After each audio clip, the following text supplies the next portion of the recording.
Hello दोस्तों, मैं Sarla Yadav SY Hindi platform channel पर एक बार फिर से आप सभी का हार्दिक अभिनंदन करती हूं। और आज हम फिर से MCQ सीरीज़ लेकर आए हैं और सीरीज़ नंबर 2 रहने वाली है। सीरीज़ नंबर 1 मैंने डाल दी थी और यूनिट नंबर 1 के MCQs कर रहे हैं। और यूनिट नंबर 1 है HPSC असिस्टेंट प्रोफेसर का जो सिलेबस दिया गया है उसी का। और HPSC का जो सिलेबस है same to same UGC net का भी सिलेबस है। तो दोनों ही एग्ज़ाम के लिए यूनिट नंबर 1 हमारी कंप्लीट हो चुकी है। और यूनिट नंबर 1 का नाम है हिंदी भाषा और विकास। तो हिंदी भाषा और विकास में से प्रश्न एस्टेट में भी आते हैं, TGT PGT एस्टेट में भी यहाँ से प्रश्न पूछे जाते हैं। और साथ साथ जब मैं MCQ सॉल्व करवाती हूँ तो बताती भी हूँ कि ये PGT एस्टेट में पूछा गया थे, TGT एस्टेट में पूछा गया था।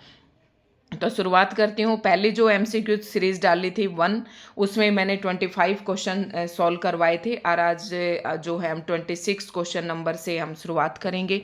तो दोस्तों, आपको वीडियो अच्छी लगे तो लाइक एंड शेयर करना। और अगर यूनिट 1 आप पढ़ना चाहते हैं, अगर आपने अभी तक पढ़ी नहीं है तो यूनिट नंबर 1 की आप सारी वीडियोस देख सकते हैं। SY हिंदी प्लेटफॉर्म चैनल को सबसे पहले सब्सक्राइब करें, उसके बाद प्लेलिस्ट आप चेक करें तो असिस्टेंट प्रोफेसर के नाम से मैंने प्लेलिस्ट बना रखी हैं, तो आप वहाँ से सारी वीडियोस देख सकते हैं। SY हिंदी प्लेटफॉर्म के नाम से मेरा टेलीग्राम चैनल है, आप उसमें से उसे आप ज्वाइन करके और जो भी वीडियो मैं पर डे की यूट्यूब पर अपलोड करती हूँ वो सारी मैं टेलीग्राम चैनल पर भी शेयर करती हूँ। तो जो भी न्यू स्टूडेंट है वो वहाँ से वीडियोस देख सकते हैं। तो दोस्तों, बढ़ते हैं अपने प्रश्न नंबर 26 की तरफ।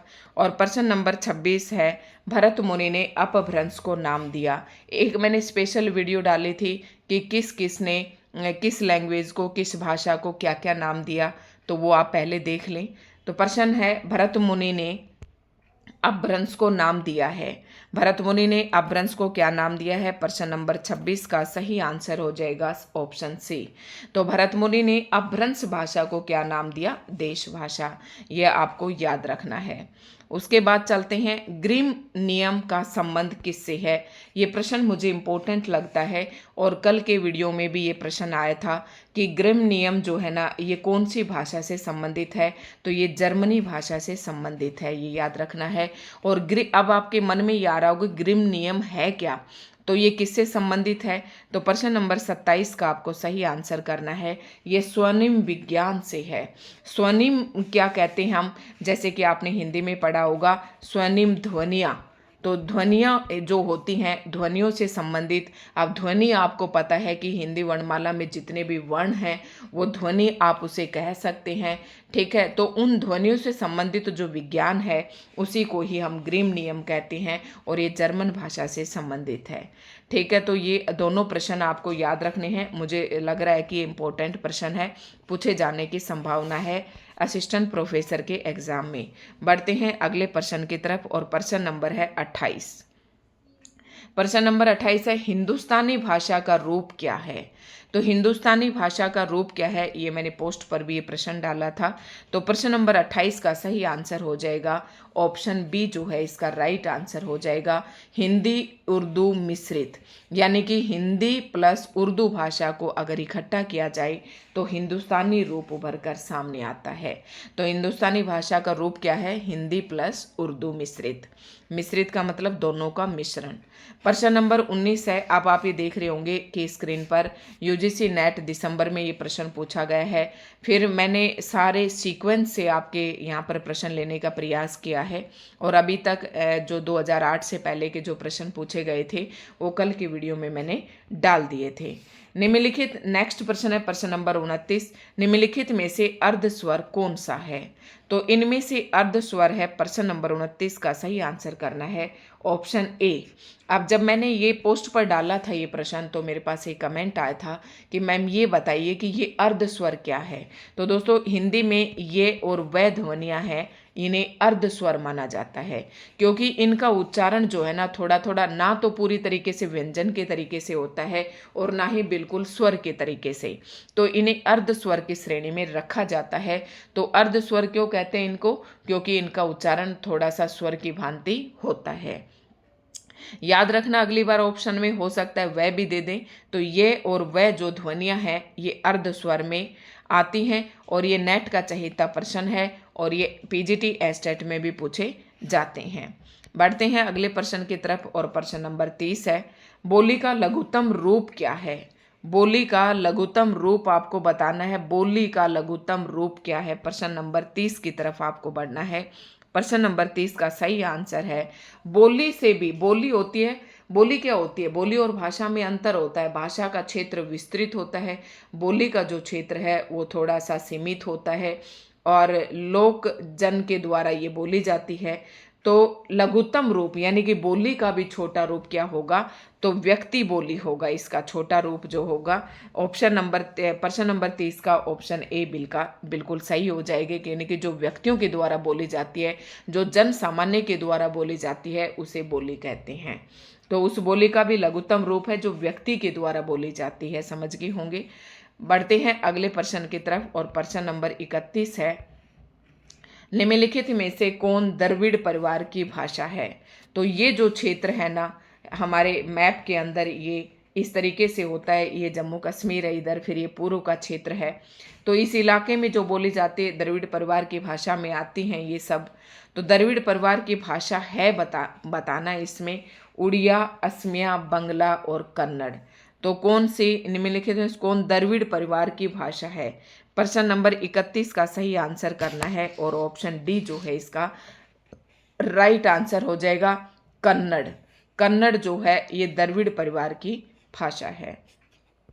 अगला प्रश्न है, अब यूजीसी नेट जून 2010 में जो प्रश्न पूछे गए वो आ गए हैं।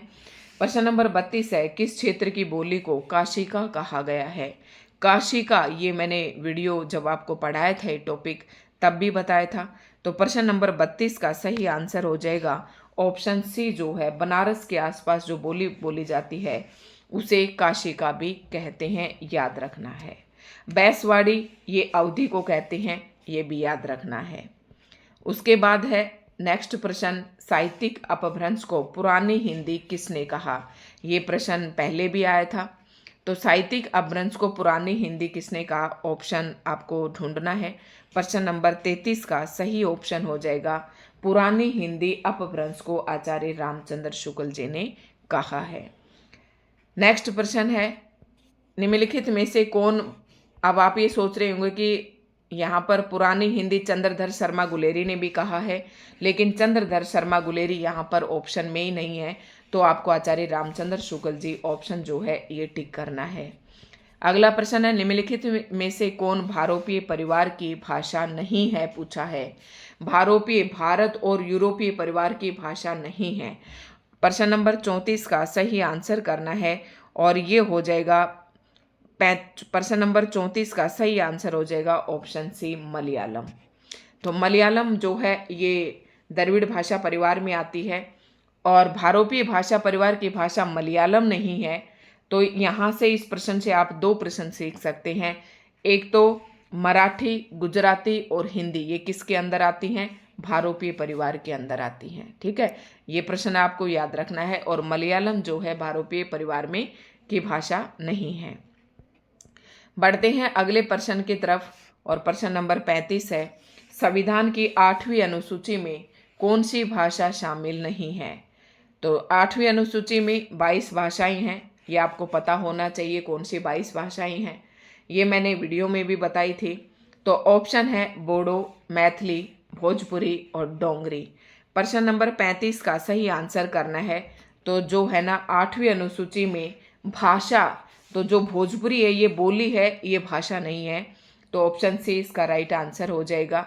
मैथिली, बोडो, डोंगरी और सिंधी ये चारों एक ही साथ ऐड की गई थी 8वीं अनुसूची में भारतीय भाषाओं में। ठीक है, तो याद रखना है। बढ़ते हैं अगले प्रश्न की तरफ और प्रश्न नंबर 36 है, बिहारी उपभाषा वर्ग के अंतर्गत कौन सी बोली नहीं आती है? बिहारी उपभाषा वर्ग के अंतर्गत, तो बिहारी के अंदर कौन सी नहीं आती है? प्रश्न नंबर 36 का सही आंसर करना है।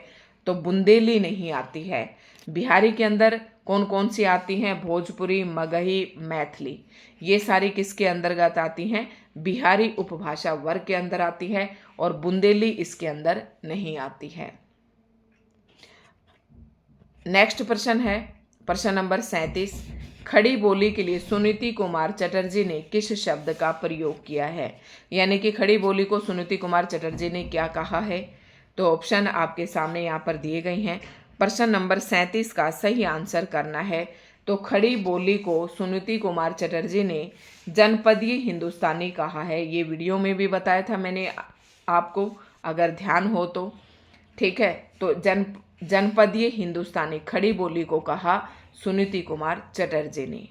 नेक्स्ट प्रश्न है और इम्पोर्टेंट प्रश्न है PGT estate, TGT estate, UGC net सभी परीक्षाओं के लिए। हिंदी वर्णमाला में अंग और ए यानी कि अनुस्वार है और ये विसर्ग है, इन्हें क्या कहते हैं? स्वर, अयोगवा, व्यंजन या संयुक्ताक्षर। तो इसका सही आंसर हो जाएगा अयोगवा। ये पूछा गया था यूजीसी नेट जून 2012 में। इम्पोर्टेंट प्रश्न है, याद रखना। और अयोगवा का मतलब होता है कि ये जो है ना ध्वनियाँ ए के योग से तो बनी है, जैसे ए के ऊपर ये अनुस्वार लगा दिया और ए के बाद ये विसर्ग लगा दिया, तो ए के योग से बनी हैं, लेकिन ये व्यंजनों के लिए भार वहन करती हैं, इसलिए इन्हें अयोगवाह कहा जाता है। नेक्स्ट प्रश्न की तरफ बढ़ते हैं और प्रश्न नंबर 39 है। अब अगला प्रश्न जो है वो 39 है। प्रश्न नंबर 39 है, निम्नलिखित भाषा रूपों और उनके प्रयोक्ताओं को सुमेलित कीजिए। यानी कि दखनी, कोसली, ब्रजबुली, ये किसने इसको नाम दिया है, इसका कूट भी हम आपको दिखा देते हैं। प्रश्न नंबर 39 के लिए सही ऑप्शन आपको चूज करना है। तो ये मिलाना है आपको, और ये मैं थोड़ा सा बड़ा कर देती हूँ स्क्रीन पर। प्रश्न नंबर 39 का सही जवाब आपको करना है। तो दखनी जो है ये नाम किसने दिया? कुतुब शाह इसके प्रयोक्ता माने जाते हैं। उसके बाद कोसली जो भाषा है इसको दामोदर पंडित ने कहा। और ब्रजबुली नाम किसने दिया? तो सी का जो ऑप्शन 4 हो जाएगा, शंकर देव अवतरे। ये भी मैंने वीडियो में बताया था। तो ए का दूसरा, बी का पहला, ए का दूसरा, बी का पहला, ऑप्शन बी जो है यहाँ सही दिखाई दे रहा है। संध्या भाषा किसने कहा?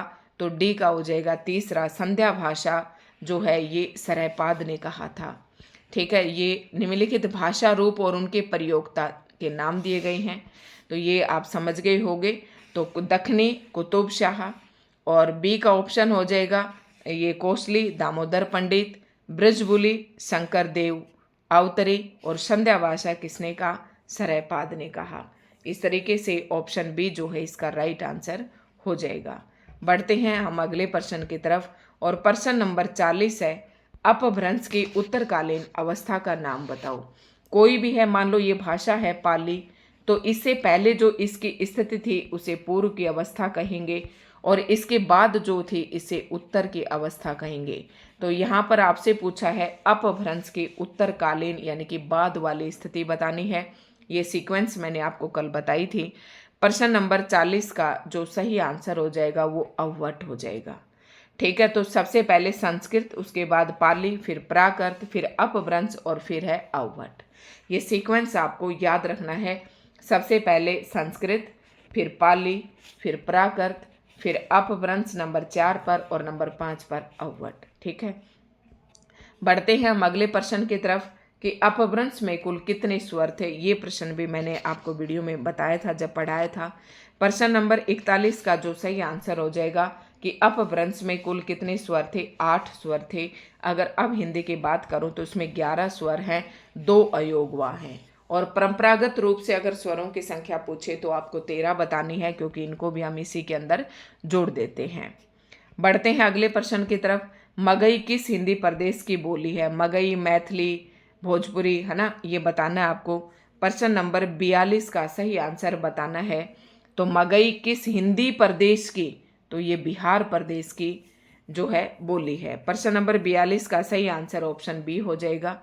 नेक्स्ट प्रश्न है प्रश्न नंबर 43, भाषाओं के पारिवारिक वर्गीकरण का आधार है।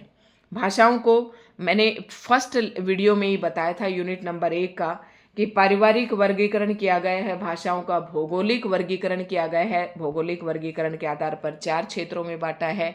पारिवारिक वर्गीकरण अलग अलग विद्वानों ने अलग अलग किया है, ये भी मैंने सारा आपको वीडियो में पढ़ाया था।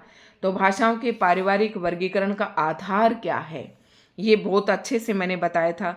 तो प्रश्न नंबर 43 का ऑप्शन सी जो है इतिहास के आधार पर जो है भाषाओं का पारिवारिक वर्गीकरण किया गया है। इतिहास के आधार पर याद रखना आंसर को। नेक्स्ट है बहुत ही मोस्ट इंपॉर्टेंट प्रश्न है, ब्राह्मी लिपि के विकास का अनुक्रम। तो हिंदी के जो देवनागरी लिपि है उसका विकास ब्राह्मी लिपि से हुआ है। सबसे पहले ब्राह्मी आएगी, तो आपके दो ऑप्शन यहाँ कट हो जाते हैं, बाद में देवनागरी आती है, तो ऑप्शन जो बी भी कट हो जाता है। सबसे पहले ब्राह्मी है, बाद में देवनागरी है। अब एक ऑप्शन और कट देती हूँ, दो देवनागरी, एक तो देवनागरी यहाँ पर है और इन दो में देवनागरी है ही नहीं, तो ऑप्शन सीधी सी बात हो जाती है। प्रश्न नंबर 44 का ऑप्शन ए आपका बिल्कुल सही हो जाता है, बिना सोचे समझे। थोड़ा सा दिमाग लगाएंगे तो इसका ये सीक्वेंस आपको याद कर लेना है अब बिल्कुल अच्छे तरीके से। सबसे पहले ब्राह्मी लिपि, ब्राह्मी लिपि के बाद गुप्त लिपि का विकास हुआ, गुप्त लिपि से फिर कुटिल लिपि और फिर देवनागरी लिपि। याद रखना है देवनागरी लिपि का विकास ब्राह्मी लिपि से हुआ, बीच में दो लिपि आती हैं, गुप्त है वो कुटिल है, गुप्त लिपि फिर कुटिल लिपि और फिर देवनागरी लिपि। तो ऑप्शन ए इसका सही आंसर हो जाएगा। बढ़ते हैं अगले प्रश्न की तरफ। प्रश्न नंबर 45, भाषा की उत्पत्ति के संबंध में निम्नलिखित सिद्धांतों को उनके प्रतिपादकों के साथ सुमेलित कीजिए। यानी कि सिद्धांत जो है इनमें से किस लेखक ने दिए, किस व्यक्ति ने दिए, तो ये आपको बताना है। मैं कूट भी यहाँ पर दिखाऊंगी आपको, सारे कूट यहाँ पर दिखाई। प्रश्न नंबर 45 है ये और इसके कूट यहाँ पर मैंने दिखा दिए हैं। सबसे पहला सिद्धांत है धातु सिद्धांत। तो धातु सिद्धांत इनमें से किसने दिया था, तो धातु सिद्धांत हेज ने दिया था।